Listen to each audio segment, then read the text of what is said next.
Hello, my name is Darryl Morin, and I'm running to be your next LULAC National President. Like you, for years, I've taken great pride in being a member of LULAC, from the scholarships we raise for deserving Latino youth to our advocacy to ensure that everyone, yes, everyone, has an equal opportunity to achieve the American dream, to the many programs we offer all over the country, touching the lives of millions and changing the trajectory for generations to come. However, while our organization deserves great praise for all the great work we do, we can no longer continue to turn a blind eye to the internal challenges we continue to face. Over the years, we've been confronted by certain members who've attempted to use the organization for personal gain. I've seen acts that attack rather than defend the rights of our members, and at times even attacks the rights of our staff. I've witnessed roadblocks set before us not by any political party or special interest, but by ourselves. And with the ever-changing political environment and with the growing challenges confronting our community, we can no longer stand idly by. LULAC is needed now more than ever, a strong LULAC, a unified LULAC. That's why I've decided to run for the office of National President. From my first days on the National Board as a state director, I proposed and I passed rules that brought order to the delegate floor on the National Assembly. I then went on to propose the most concise conflict of interest policy our organization has ever had. And while I served on that board, everyone signed the policy, including the LULAC National President, making sure that those who needed to abstained when and where there was a conflict of interest. During my tenure, though, as LULAC National VP for the Midwest, I want to say my proudest achievement was in working with you to protect the integrity and the secrecy of each of one of our members' votes. We implemented the electronic voting system to make sure that people felt comfortable voting for the candidate, the resolutions, and the amendments of their choice, free of any interference or influence that others may wish to have on them. However, electronic voting was just one of the numerous recommendations that came out of our comprehensive governance study that I was honored to lead just a few years back. From paper councils to the way we allocate delegates to the practices of bussing in votes for elections, there's much we need to do to make sure that it's the voices of LULAC that are heard, the voices of our members and their votes, those doing the work who are deciding the future of our organization. Sadly, these recommendations have been laying there gathering dust in a drawer.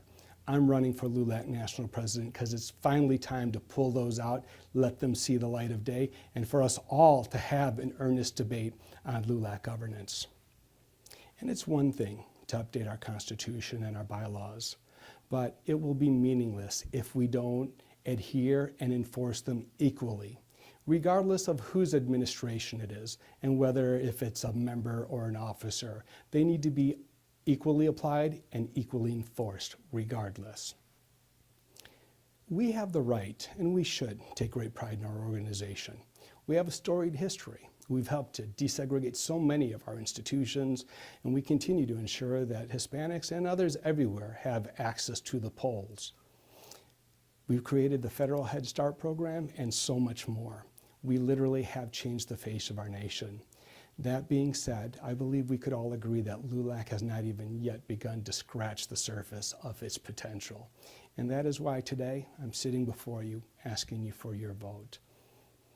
I want to make sure that not only we reform our organization, but that we put in the systems that will scale and enable us to reach our goal of 1 million members, and not only in certain states, but make sure we have representation all over the country. But I can't do this alone. I'm going to need your support. The work will not be easy, and that's why today I'm asking you for your vote. There's one last item I'd like to share with you. Right now, for those of you who've been following our organization closely, you know the challenges we're facing today in our national office, in addition with our finances. And during times of crisis, I don't think it would be right or fair for the LULAC National President to get paid for having the great honor of leading our organization. That is why, if elected into office, my first act will be to ask the LULAC National Board to suspend the stipend. It is not needed. One should serve the honor, or should serve at the honor of our membership and in his position with great honor. That being said, I will also ask the LULAC National Board to allocate half of that annual amount to go to a special scholarship fund. for those LULAC young adults who've proven their commitment to the League, who've been accepted to a law school, and are interested in studying both ethics and the law, with the only requirement being that they come back and they serve and they share what they've learned upon graduation. There's a lot of work to be done. No one person can do it alone. Yet we know the challenges that await us, and that is why, once again, today I'm asking you for your vote. So once again, thank you for your serious consideration. May the Lord bless you. May the Lord continue to bless LULAC, and may the Lord continue to bless the United States of America. My name is Darryl Morin, and I approve this message.